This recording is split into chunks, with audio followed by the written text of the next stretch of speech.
యెషయా గ్రంథం 64 వచ్చింది. స్తోత్రం.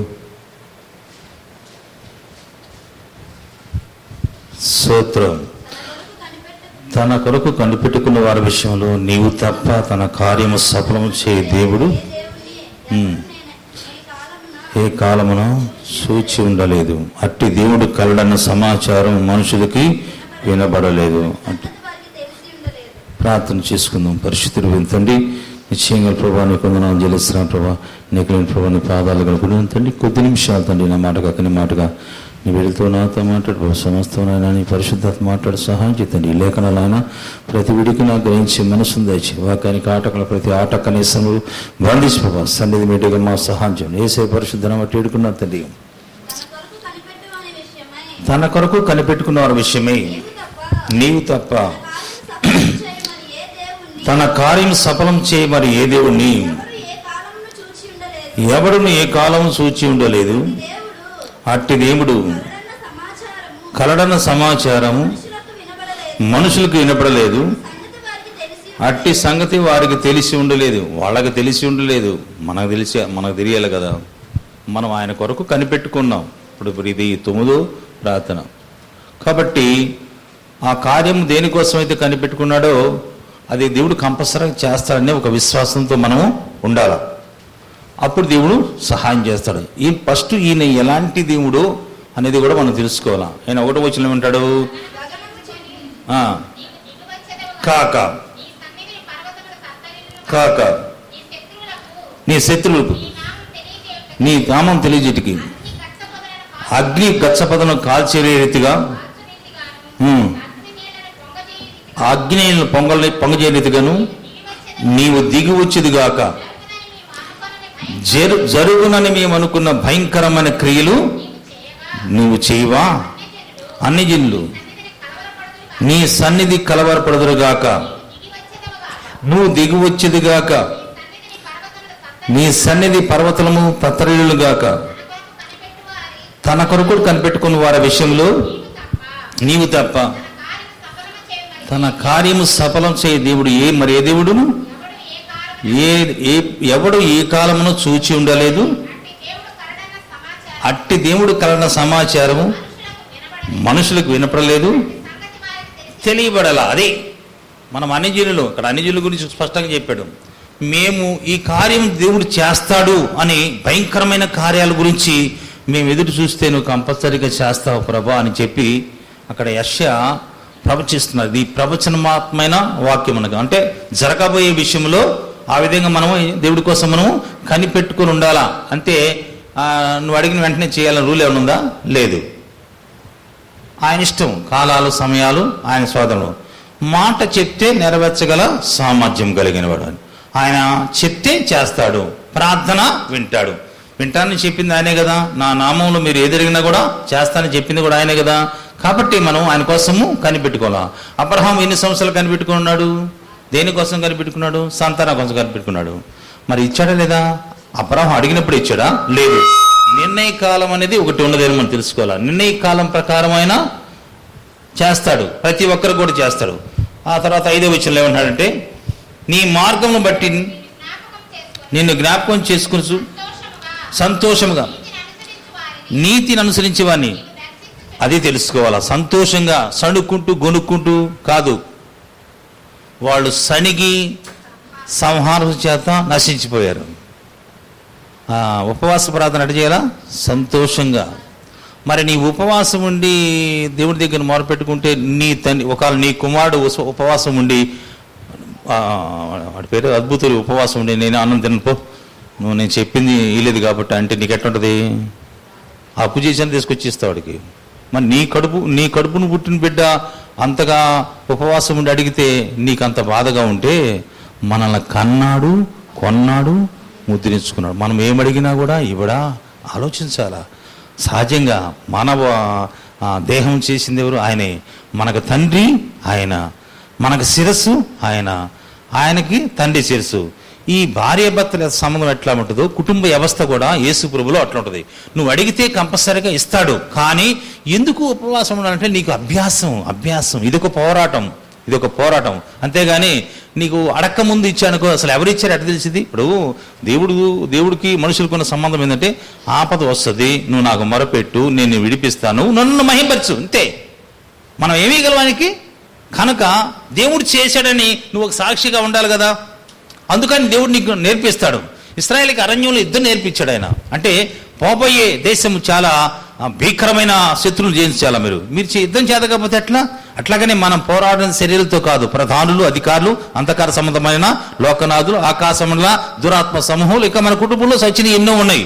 కనుక మన ఉపవాస ప్రార్థనకి ఎప్పుడైతే అసలు మోకరించామో పాతకాలపు అన్నీ వచ్చి వరుసగా నేను పోతాను అని చెప్పి వరుసగా లిస్టు వాటి అన్నీ వస్తూనే ఉంటాయి. ఈ 9 రోజుల నుంచి అవి టచ్ చేస్తూనే ఉంటాయి మొత్తానికి. కనుక ఏమనిస్తుంటే ఈ ఉపవాస ప్రార్థనలో 1 గంట 2 గంటలు ఉంటావు, మంచిది. ఇంటికి పోయాక ఏం చేస్తున్నావు? అది నీకు యుద్ధం నేర్పించాలా, దృష్టి ఆయన మీద ఉంచాలా. అందుకని దేవుడు ఆయన బిడ్డలకి ఇప్పుడు కూడా ఉన్నతమైన స్థలం. నీ బిడ్డల గురించి నువ్వు ఎంతగా ఆలోచిస్తున్నావో, నీ బిడ్డల గురించి ఎంత కష్టపడుతున్నావో, మన తండ్రి మన పట్ల అంతా ప్రేమ కలిగి ఉన్నాడు అని గుర్తుపెట్టుకొని మనం అడిగిన ఎన్ని ఇస్తాడు. నిన్ను మంచి ప్రయోజకులుగా చేయాలని, యుద్ధంలో మంచి నైపుణ్యత కలిగి ఉండాలని ఆయన ఉద్దేశం. అందుకని నీ మార్గంలో గురించి నేను జ్ఞాపకం చేసుకొనొచ్చు. సంతోషంతో నీతిని అనుసరించే వారిని నీవు దర్శిస్తావు కంపల్సరిగా. నీకు ఏది ఇబ్బంది కలిగిందో దేవుడు నీకు చూపిస్తాడు. ఒక టీవీలో చూపించినట్టు చూపిస్తాడు, కళల ద్వారా చూపిస్తాడు, దర్శనం ద్వారా చూపిస్తాడు. ఆయన చూపించకుండా ఉండేవాడు కాదు. మన ఏమన్నా ఇదే అలా వాళ్ళ దగ్గర పోయి చూపించి శిలక దోషం అడగటానికి. దేవుడు మాట్లాడే దేవుడు, ఆయన చూపిస్తాడు కంపల్సరిగా. ఎన్ని దర్శనాలు చూడలేదు మనకు. కనుక ఈయన జరగబోయేది ఒకవేళ ఆపద వస్తుంది అనుకో దాని గురించి చూపిస్తాడు. ఒకవేళ నీ శరీరంలో ఇబ్బంది కలుగునుకో మనం బాగలేకపోతే ఎక్కడికి పోతాము? హాస్పిటల్కి వెళ్తాం. నేను కూడా మొన్న బాగలేదు, నడువులు పట్టేసినాయి. అంటే ఎట్టుందంటే పరిస్థితి ఎట్టుంటుంది, ఇంకా రేపు రాజు మొత్తం సున్నాయి అనుకున్నా మొత్తానికి. అది పరిస్థితి. కానీ సిస్టర్ గారు బరువు ఎక్కువ నడువులు ఎప్పులేవు బాబాయ్ అంది ఈ అమ్మాయి. సరే ఈ అమ్మాయి తెలియదు, నా బాధ నాకు తెలుసు అని చెప్పి అంకిత వచ్చాడు, ఒక ఇండిషన్ చేశాడు. అబ్బే దానికి ఒక్కలా కాలా అట్లా కాదు ప్రభా, ఇదేదో మొత్తానికి చూపించాడు. మొత్తం మరుసటి రోజు చూపించాడు, ఏది ఇబ్బంది పడుతుందో చూపించాడు. సరే అని చెప్పి రాత్రి 2 గంటలకు లేచాను, 3 గంటల దాకా ప్రార్థన చేశాను. అది పోయింది.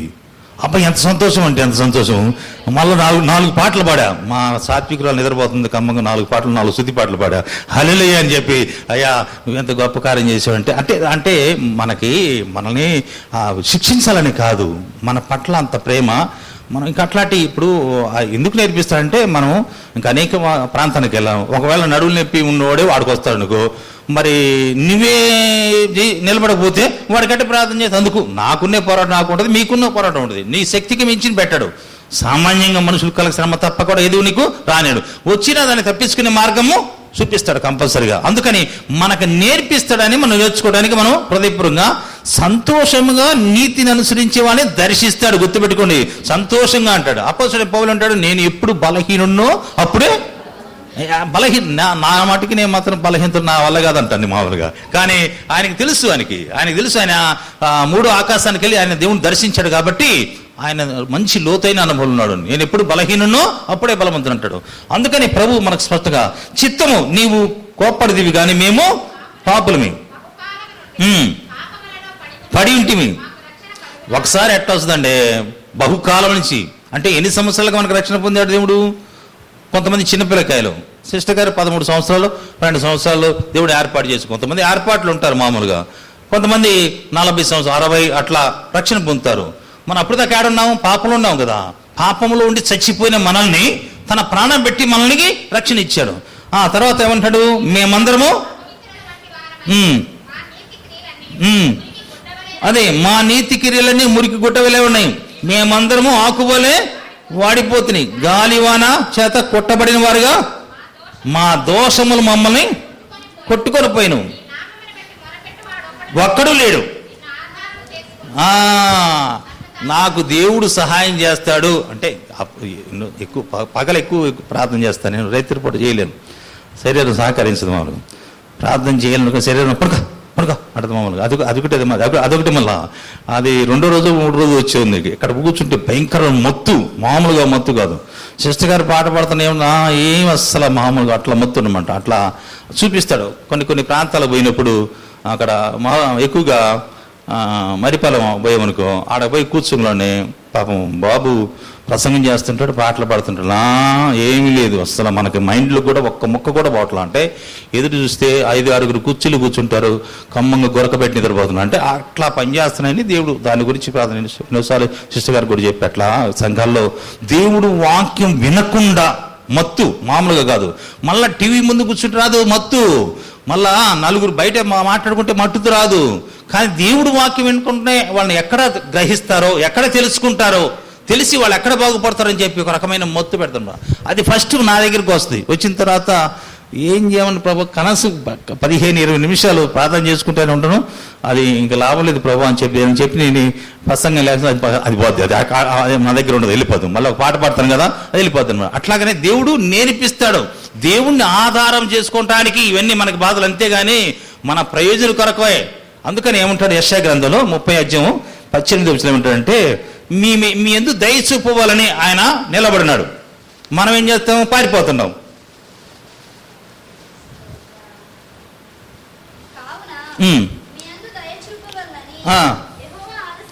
ఆలస్యం చేస్తున్నాడు. మిమ్మల్ని కరుణించవలని నిలబడి ఉన్నాడు. న్యాయం తీర్చు దేవుడు. ధన్యులు. అర్థమైందమ్మా? ఇప్పుడు ఆయన కనిపెట్టుకొని ఆయన మన పక్షాన దేవుడు మానవులకున్న ఒక అనుభవం ఏంటంటే, మన పట్ల న్యాయం తీర్చే దేవుడు. కొత్త నిబంధన అంటాడు, అంచి దినాల్లో నేను ఈ విశ్వాసం నేను కనుగొన్నా అంటాడు. తాను ఏర్పాటు చేసుకున్న వారు దివారాత్రులు మొరపెడతా ఉంటే దేవుడు వినడా అంటాడు. విసుకక ప్రార్థన చేయమంటాడు. కనుక మన పట్ల కరుణ చూపవాలని, మనం ప్రార్థన చేస్తే ఆయన ఇవ్వాలని ఆయన చూస్తున్నాడు. మన శత్రువు ఎక్కడున్నాడు? అదే కదా, అది గ్రహించగలిగితే చాలు. ఈ ఉపవాస ప్రార్థన ఎందుకంటే ఈ శత్రువుని జయించాల. ఏ శత్రువుని? మనలో శత్రువుని. అంటే పాత ముందులో శత్రువులు వేరు, వాళ్ళ మనుషులు. ఇప్పుడు కూడా మనుషులు ఎవరు మనకు శత్రువులు కాదు అని బైబిలే చెప్తుంది.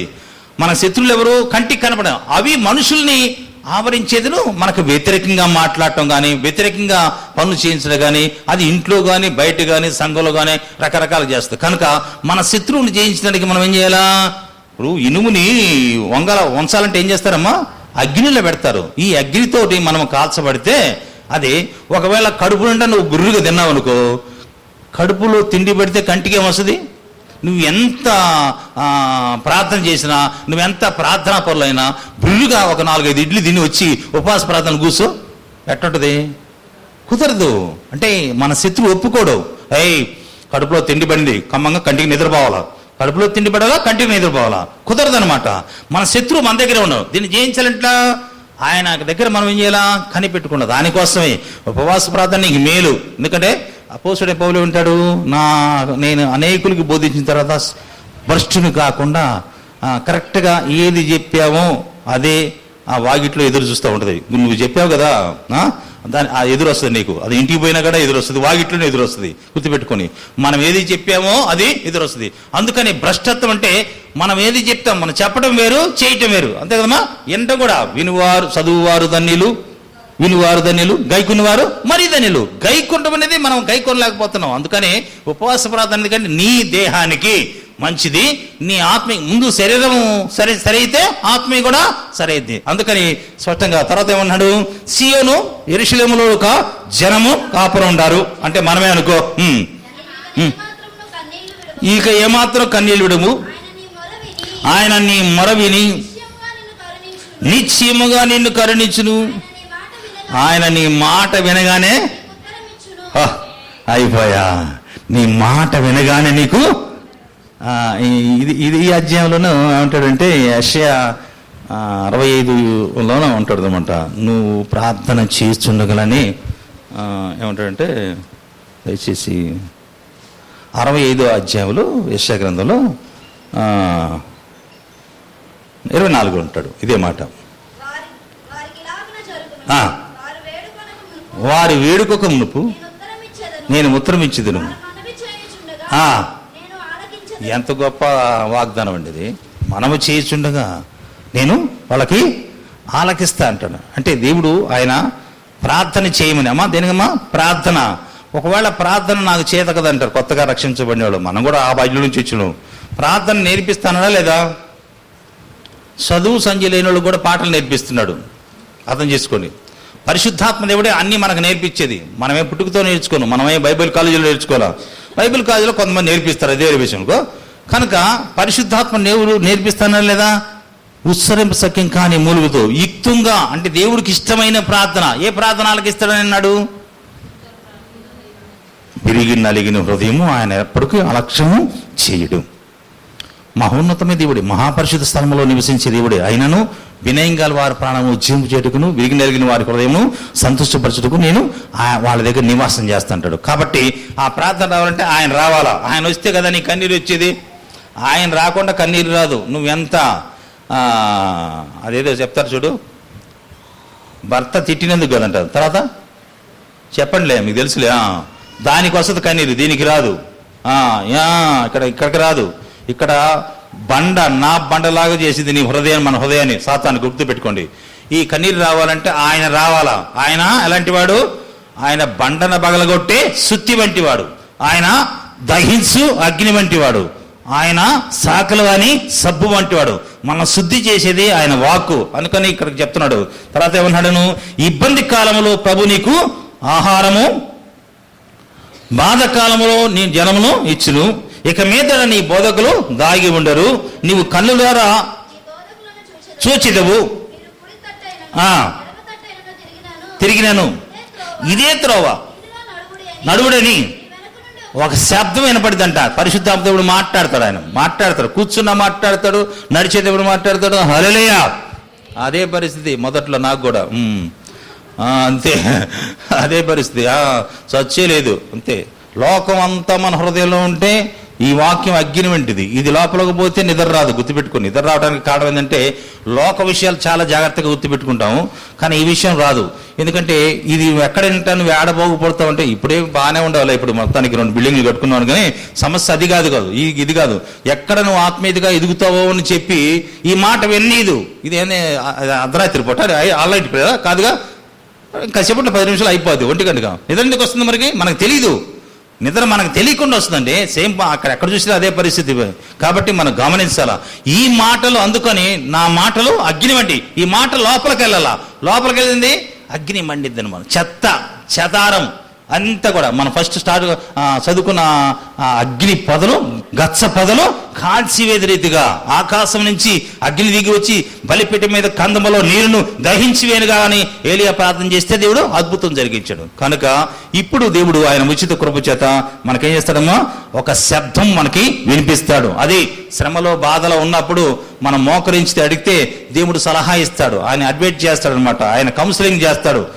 ఎవరు ఒక శబ్దము బయటిగా వినపడుతుందని నీకు అర్థం కాదు. ఒక సహోదరి కొత్తగా రక్షించబడింది, పాపం ఆమెకు తెలియదు. పొలం పనికి వెళ్ళింది, మాగాణిలో జారిపడింది, మొత్తానికి కాలు మాత్రం పట్టేసింది. ఇక ఏం అర్థం కాదు. ఇక ఆమెకి అసలు అంటే మన టైపే కదా ఎవరైనా బాధగా వచ్చినప్పుడు. అందుకని ఆమె తీసుకొచ్చి ఇంట్లో పండేశారు. ఇక ఎవరు వెనక ముందు ఉన్నారు కానీ ఎవరు చూడరు. నేను పని చేసుకోవాలా, నేను అన్నం తినాలా, నా పరిస్థితి ఏంది, నేను ఎవరు చూసేయలేరు. ఉంటే నన్ను ఇక్కడ బాగు చేయి ప్రభా, లేకపోతే నన్ను తీసుకో ప్రభా అని మన మరిపాల మందిరంలోనే ఇక్కడ ఒక సహోదరి అని ఏడుస్తూ ప్రార్థన చేస్తుంట. ప్రభు చెప్పాడు, లేచి నడవమన్నాడు. అంతే. ఒక వాయిస్ వినపడింది, ఎవరో నన్ను పిలుస్తున్నారని చెప్పాము. లేచి కర్ర పట్టుకుని నడవడానికి ప్రయత్నించింది. లేదు, సరిగ్గా నడవమన్నాడు దేవుడు. నడిచింది, నప్పిపోయింది. హల్లెలూయా.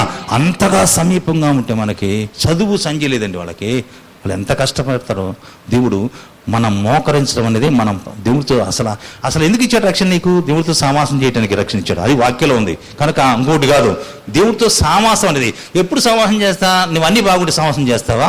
నేను ఇంతకుముందు కూడా ఒక వాక్యం చెప్పాను. ప్రసంగి గ్రంథం 5వ అధ్యాయంలో 19లో ఒకరికి ధాన్యమును అన్ని ఆశ్రదించిన తర్వాత వాడు దేవుణ్ణి మర్చిపోతాడంట. ప్రతి ఒక్కడు మీకు గుర్తుపెట్టుకోండి.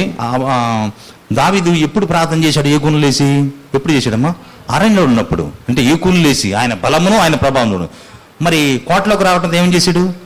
అది కోటలోకి వచ్చిన తర్వాత పాపం చేసిన తర్వాత మళ్ళీ ఏమన్నా మానుకున్నాడా? సైతాను అంట ప్రేరేపించి మన జనులు ఎంతమందో ఉన్నారు లెక్కమని చెప్పి ప్రేరేపించింది. 70,000 మంది చనిపోయారు. అందుకని మనిషికి సుఖం అవసరమే, కానీ ఇది శాశ్వతమైన సుఖం కాదు. అసలైన సుఖం ఎక్కడుంది?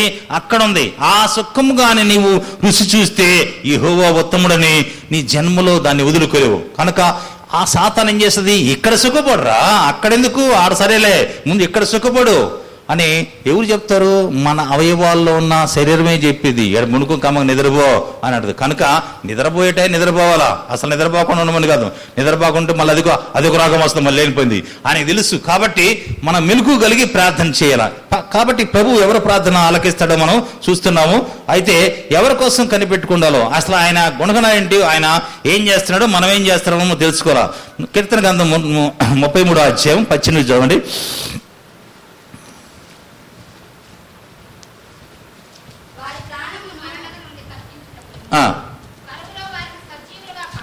కాపాడుకును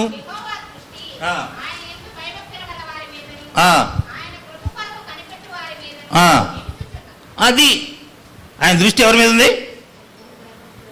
వాక్యం ఉందండి. ఆయన కను దృష్టి ప్రతి స్థలంలో ఉంది. చెడ్డవారిని మంచివారిని చూస్తున్నాడని చెప్పి సామెతలు 15:3 ఉంటుంది. కనుక యథార్థవంతులు బలపరచడానికి యెహోవా కను దృష్టి భూలోకమంతా సంచారం చేస్తూనే ఉంది. ఆయన కను దృష్టి ఎప్పుడు మనతోనే ఉంటుంది. కానీ ఎప్పుడు కరువులో, బాధలో, శ్రమలో, ఒక సహోదరు వచ్చింది, బాగా అప్పులు, వాళ్ళ ఆయన పాపం ప్రభుని సేవించేవాడే, ప్రవక్త దగ్గర శిష్యుడిగా ఉన్నాడు, అప్పులు చేశాడు, ఇతర పిల్లకాయలను బానిసగా తీసుకెళ్ళడానికి వచ్చింది.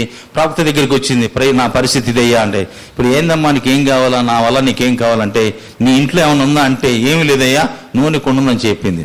సరే ఒక పని చేయమ్మా, ఆ నూనె కొండలో కాస్త ఉంటుంది కదా, ఇళ్ళ మధ్య అంత పాత్రలు తీసుకొచ్చి, నీ ఇంటి పక్కన ఉంటారు కదా, ఇళ్ళ పక్కలతో సమాధానంగా ఉంటే పాత్ర ఇచ్చేదే, లేకపోతే మంచులు కూడా ఉప్పు కూడా పెట్టరు, గుర్తుపెట్టుకోండి.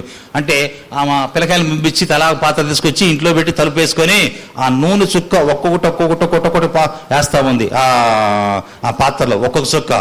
ఈ మొదటి పాత్రలో వేసే లోపల ఆ చివరి పాత్రలకు వేళకు ఇది నిండిపోయింది. అట్లా పాత్రలో మొత్తం నిండి, అరే చిన్నోడా ఇంకేమైనా ఉన్నాయా అంటే, ఏమి లేవు మమ్మీ అన్నాడు. అప్పుడు నూనె ఆగిపోయింది. అప్పుడు దైవజన దగ్గరికి వెళ్ళింది, ప్రభు ఏం చేయమంటే నువ్వు చెప్పినట్టు చేసిన పాత్రలన్నీ నూనెను అది అమ్ముకొని అప్పులు తీసుకుని శుభ్రంగా నూనె వ్యాపారం పెట్టుకోపోన్నాడు. హల్లెలూయా. దేవుడు ఆయన కరువు పరిస్థితి, ఎలాంటి పరిస్థితి, అలాంటి అద్భుతాలు ఎన్నో మన దైవగ్రంథులు చేశాడు. కాబట్టి ఇక్కడ అంటున్నాడు, వారి ప్రాణము మరణం నుండి తప్పించుటకును కరువులో వారిని సజీవులుగా కాపాడుకును యెహోవా దృష్టి.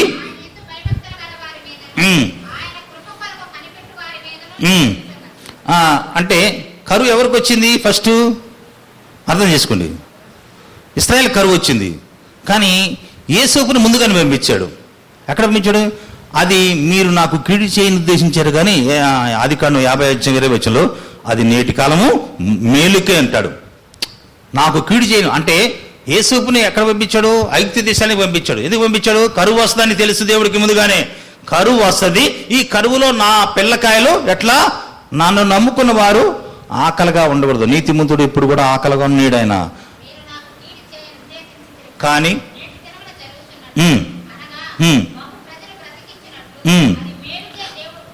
మేలుకే దేవుడు ఉద్దేశించాడు.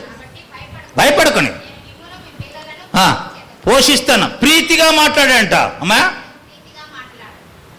అరే నన్ను గుంటలు వేశారు, మీరు నన్ను చంపడానికి చూశారు అని అన్నాడా? అది నీతిమంతుడు క్షమిస్తాడని యేసుప్రభు అంటాడు 1:9. ఆయన నీతిమంతుడు కాబట్టి మన పాపము క్షమించి సమస్త దుర్నీతి నుంచి మనల్ని పవిత్రపరుస్తున్నాడు. యేసు కూడా నీతిమంతుడే.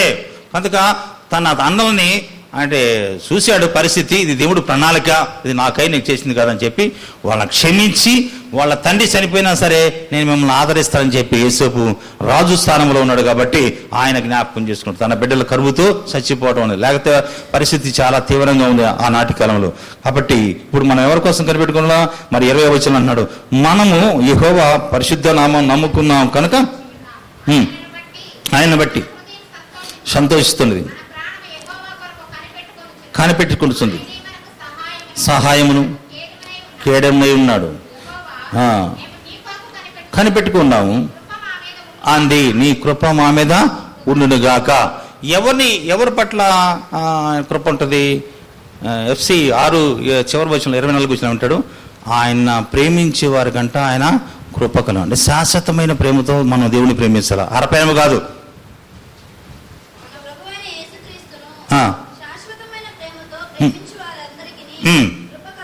అది అదేమా కృప కలుగును గాక.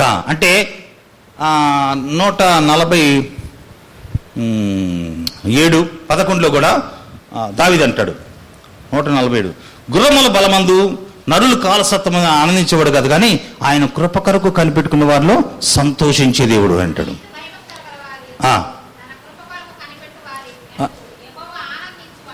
అది ఆయన ఆనందిస్తాడు. అంటే ఆయన కృప ఏ ధర్మశాస్త్రం మోసే ద్వారా మనకు అనుగ్రహించబడింది, కృప వెంబడి కృప మనం పొందుతున్నాం.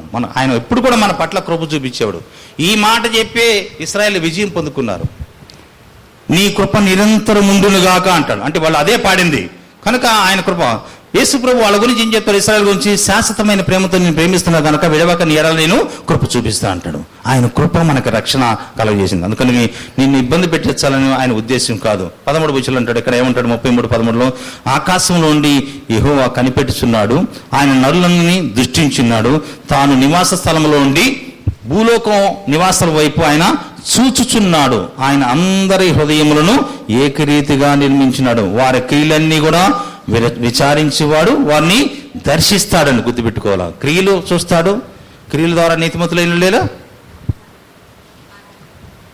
విశ్వాసం ద్వారా నీతిమంతులు ఉన్నారు, క్రియల ద్వారా నీతిమంతులు ఉండరు. ఈ రెండు, ఒక క్రియల ద్వారా నీతిమంతుడిగా 2 దైవజనులు వచ్చారు. వచ్చిన తర్వాత వాళ్ళని ఆతిథ్యం ఇచ్చింది, వాళ్ళని దాచిందంట సహోదరి. ఆమె దాచింది, వాళ్ళ రహస్యం చెప్పాల, అబద్ధమే చెప్పింది, కానీ వాళ్ళని దాచింది. కనుక ఎవరికి చేసింది, ఆమె విశ్వాసము వాళ్ళని ఎంతో బలపరిచింది. ఐగుప్తు దేశంలో మీ దేవుడు చేసిన కార్యాలు మేము విని భయపడుతున్నాం, మీ దేవుడు ఆకాశం ముందు భూమి మీద దేవుడు అని చెప్పి మీ వార్త విన్న తర్వాత ఎరుగు ప్రజలు మొత్తం గడగడ ఉనికిపోతున్నారు అంటంతో వాళ్ళకి కొండంత ధైర్యం వచ్చిందట. రాహాబుని వేసే విశ్వాసం వాళ్ళని బలపరిచింది. అది మనం తెలుసుకోవాలి. ఆమె ఎందుకని మరి వాళ్ళని ఆదరించింది, వాళ్ళని దాచింది. అందుకని వాళ్ళ దగ్గర ఒక వాగ్దానం చేయండి, నేను మీకు సహాయం చేశాను కదా, మీరు నిశ్చయంగా ఈ దేశాన్ని స్వాధీనపరుచుకుంటారు, మీకు ఇస్తాడు దేవుడు, నన్ను, నా కుటుంబాన్ని, నా అన్నదమ్ములకు జ్ఞాపకం చేసుకో అన్నప్పుడు వాళ్ళు అంటారు, అమ్మా నువ్వు మాకు సహాయం చేసిన మాట వాస్తవమే, ఈ ఇంట్లో ఉన్నంత మటుకు మీకు ఎలాంటి అపాయం లేదు, బయటకు వస్తే మీ ప్రాణానికి మేము ఉత్తరవాదం కాదు, కనుక మమ్మల్ని కిటికీ కింద దిస్తున్నావు కాబట్టి దానికి ఒక దారం కట్టుకో అని చెప్పి కంపల్సరిగా దేవుడు విజయం అనుగ్రహించాడు యెహోషువకే పోయి చెప్పిన తర్వాత ఆ స్త్రీని ఎంతగా గుర్తుపెట్టుకున్నాడు. ఆ తర్వాత ఆ ఇంట్లో పోయి మొత్తాన్ని కాపాడాడు. నేటి వరకు రాహాబును వేశ్య ఇశ్రాయేలులో ఒక వ్యక్తిని చేసుకొని ఆమె ఇశ్రాయేలు యేసు ప్రభు వంశంలో చేర్చబడింది. ఆమె గురించి కొత్త నిబంధనలో మనకి యాకోబు 2వ అధ్యాయం అనుకుంటా చివరి వచనంలో రాయబడింది, రాహాబును వేశ్య మరి క్రియల ద్వారా ఆమె విశ్వాసం. అంతకుముందు 23వ వచనం ఏమంటాడు, చేర్చుకుని పంపించి అది క్రియల మూలంగా ఆమె నీతిమంతురాలని ఎంచబడింది. అర్థమైందా? 23వ వచనం అబ్రహాం విశ్వాసం గురించి స్పష్టంగా చెప్తాడు. ఆయన విశ్వాసం పరిపూర్ణమైందంట.